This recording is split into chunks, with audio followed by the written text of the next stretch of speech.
Hello all, welcome to part 24 of the Wireless LAN Security Mega Primer. So finally, we've come to the place where we'll actually be cracking WPA. So in this video, we will look at WPA PSK cracking. So before we begin, let's do a quick, kind of recap on what we learned in the last video. So basically, whenever we have the four-way WPA handshake, the pre-shared key, which is also kind of in this case for PSK, also the PMK or the pairwise master key, is present both at the supplicant, which is the client, as well as at the authenticator, which in this case is the access point. Now after that, they have these four message exchanges in which message 1 consists of a lot of things, most importantly for us the authenticator nonce. Message 2 consists of the supplicant nonce along with the MIC of that particular packet, and then if the MIC is correct and matches with what the authenticator derives, message 3 is actually a key installation request from the authenticator to the supplicant, and finally message 4 is a kind of confirmation, right? So here is what a hacker is going to do. He is going to eavesdrop on this transaction. What I mean by that is, well, a hacker is just going to put his machine, his card into monitor mode, and he will be able to get all of these four handshake packets, right? Just as we saw in the previous video. Now, with that assumption in hand, let's try and understand exactly how WPA PSK is functioning, right? So as we saw previously, once again, you have some individual entering a passphrase, and that passphrase, along with of course the SSID for the given access point, is actually an input to a password based key generation function, which we call the PBKDF2, and the output of that is a 256-bit pre-shared key, also which is the PMK or the pairwise master key. Now after either the client or the access point derive this specific key from the passphrase, then the four-way handshake happens where each of them gets the S nonce, A nonce, and the AP MAC address as well as the client MAC address. Using that, they go ahead and derive the PTK or the pairwise transient key, which is the key for the given session, right? So now with this whole thing in mind, let's try and understand what a hacker has. So the hacker, because he has eavesdrop on the four-way handshake, has knowledge of all these four parameters. Yes or no? Absolutely yes. Does he know the passphrase? No, he does not, right? So the only unknown is the passphrase. If he is able to guess the passphrase, everything else will fall into picture. So now let's understand how WPA PSK cracking works.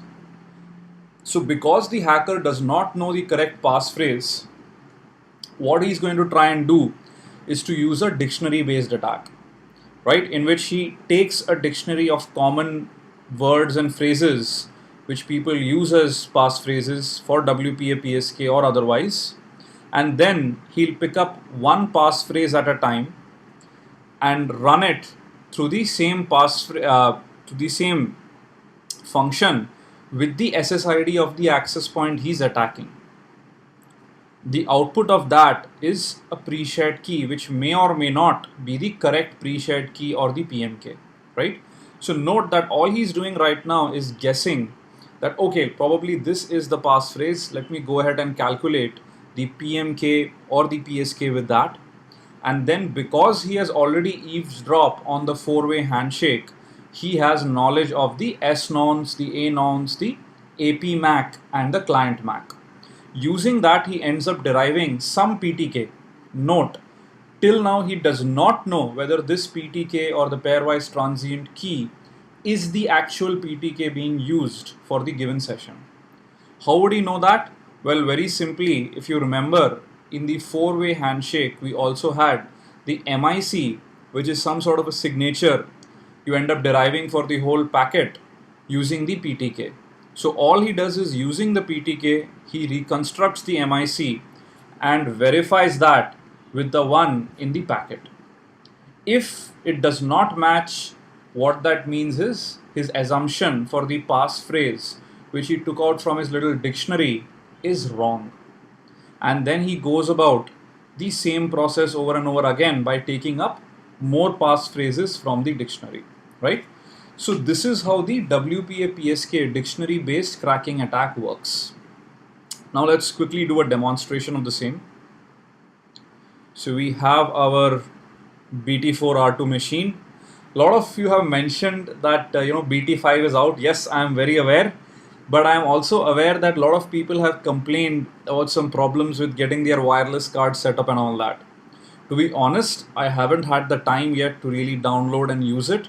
But if many of you feel you used it successfully with the Alpha card without having to waste too much time kind of working around any issues, then please post it in the comment and I'll probably set it on download sometime tonight, right? So look forward to your comments regarding BT5 and the Alpha card compatibility.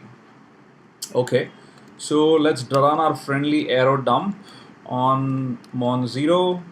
I'm already aware the channel, the access point is on channel 1.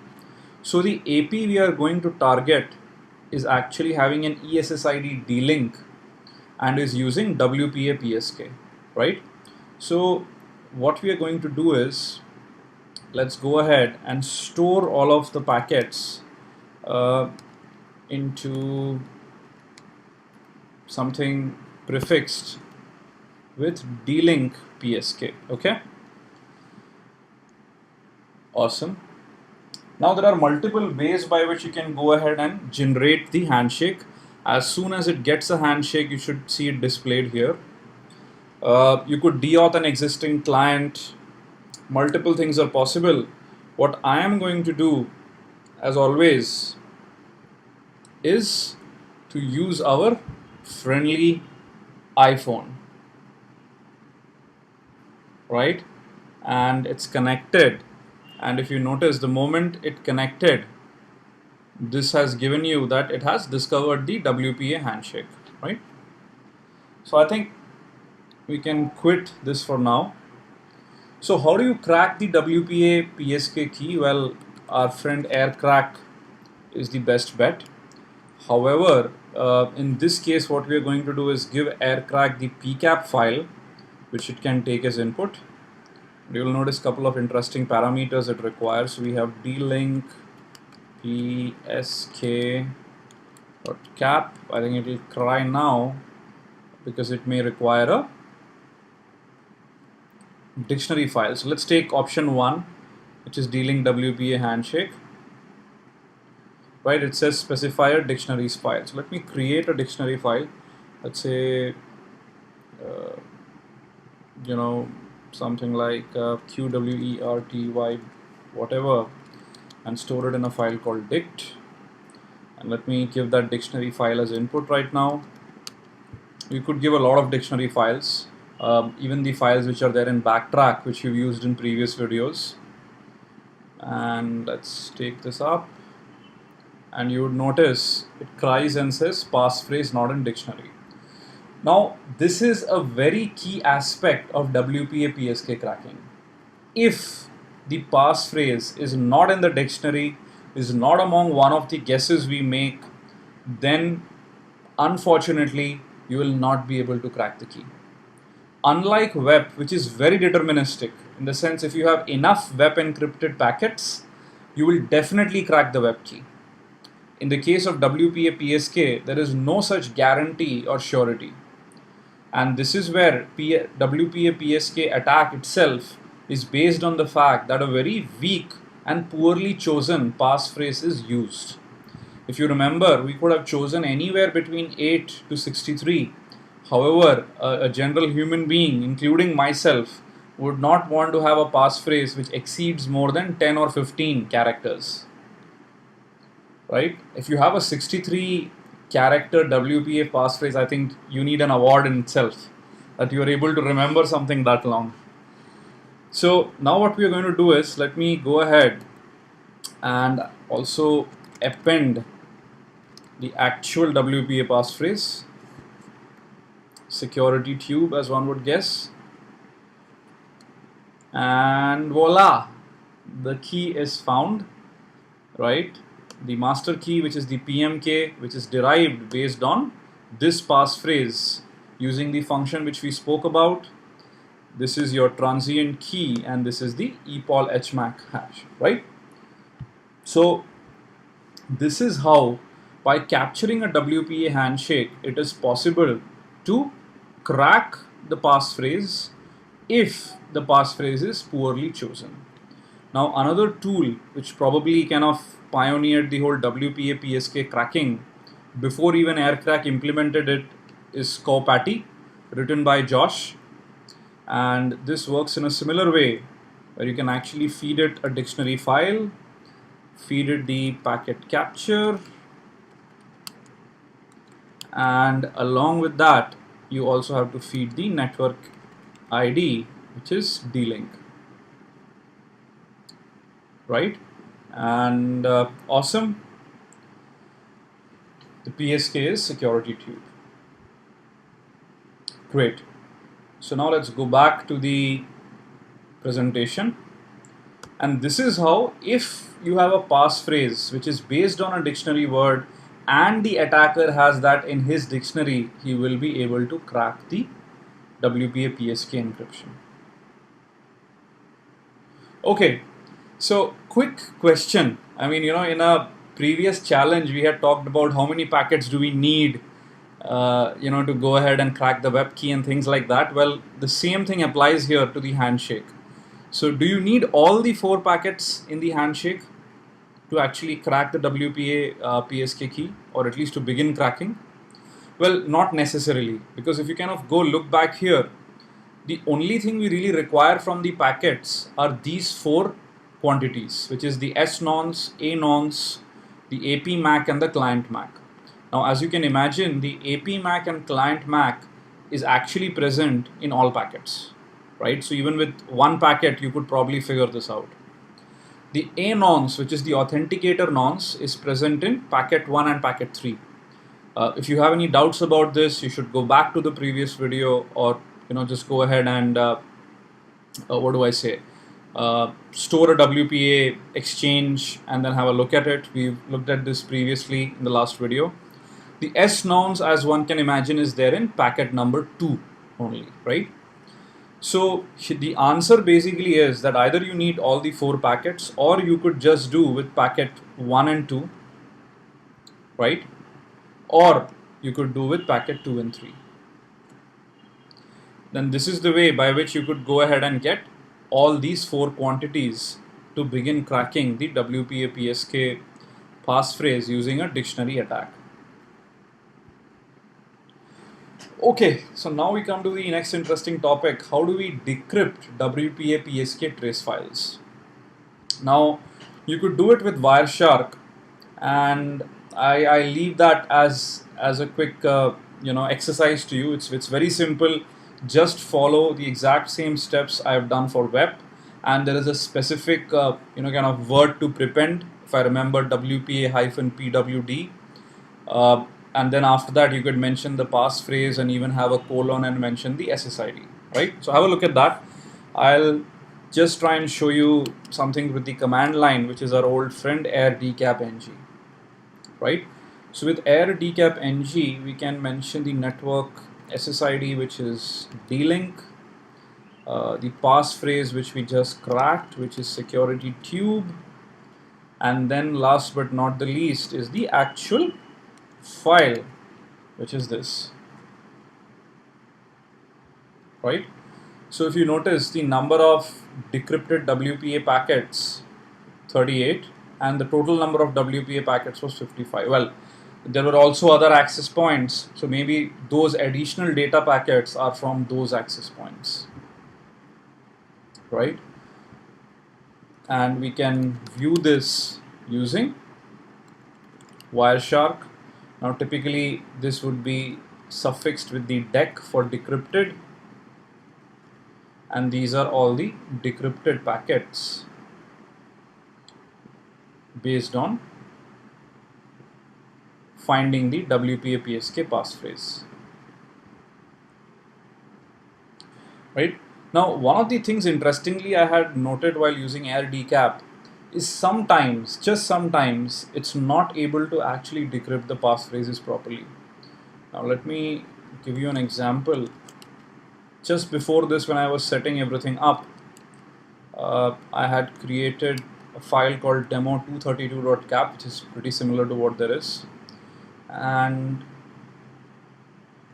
if you notice, it says number of WPA packets is 137, but it was not able to decrypt any WPA packet. Now, just to kind of kill the suspicion, what I would actually do is, I mean, I know what you're thinking. You're already thinking probably we don't have all the enough number of packets in there. All the handshake packets are not there and all of that. So just to kill that suspicion a little bit, without having to open our heavy duty friend Wireshark, you will notice that I was able to crack it with Copatty and as well with AirCrackNG, right? Let me just kind of do this very quickly. Okay, here we go, right? And D-Link is 7. And if you notice, we were able to crack, but when I'm using Air Decap NG, I'm unable to decrypt the WPA packets. Now, I don't know why there is a confusion, because there is only one access point with the ESSID D-Link, but interestingly what I saw was that when I also mentioned the BSSID as input, we're going to quickly check what that option is. I think -B. So when I also mention -B, right, interestingly it's able to decrypt the WPA packets, right? Probably some small bug. Someone from the Air Decap team or someone probably familiar with their forums is watching, please post it. I'll also try and get in touch with them to inform them about this, right? Or probably it may be mandatory to also use the -B, though Air Decap NG is not really prompting for that. And now we can actually look at these decrypted packets, right? Okay, this is like, sorry, I think I opened the original packet trace to open the -dec packets.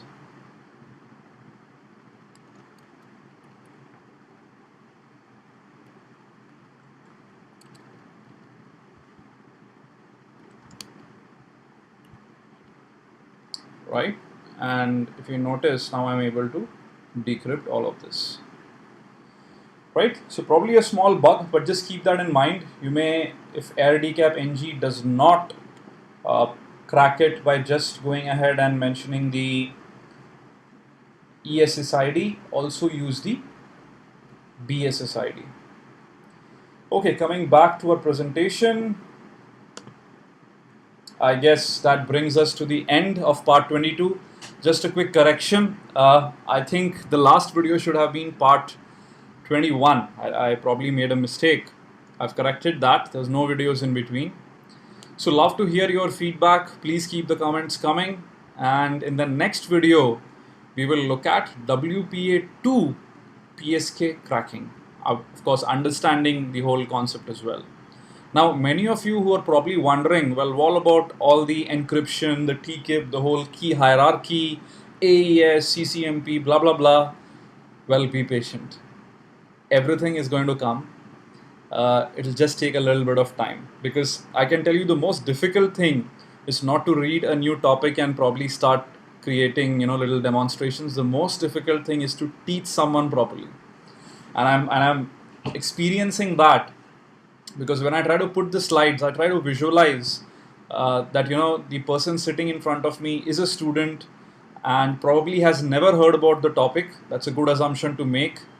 And how do I present it to him? So, and this is the reason why I'm slowly bringing up the level where, in the beginning, if I just start up with TKIP, what are the different key hierarchies and all of that, I'm sure you'll stop watching this mega primer, right? So anyway, that's all for this video. Hope you enjoyed it. Looking forward to your comments and look forward to hearing back from you.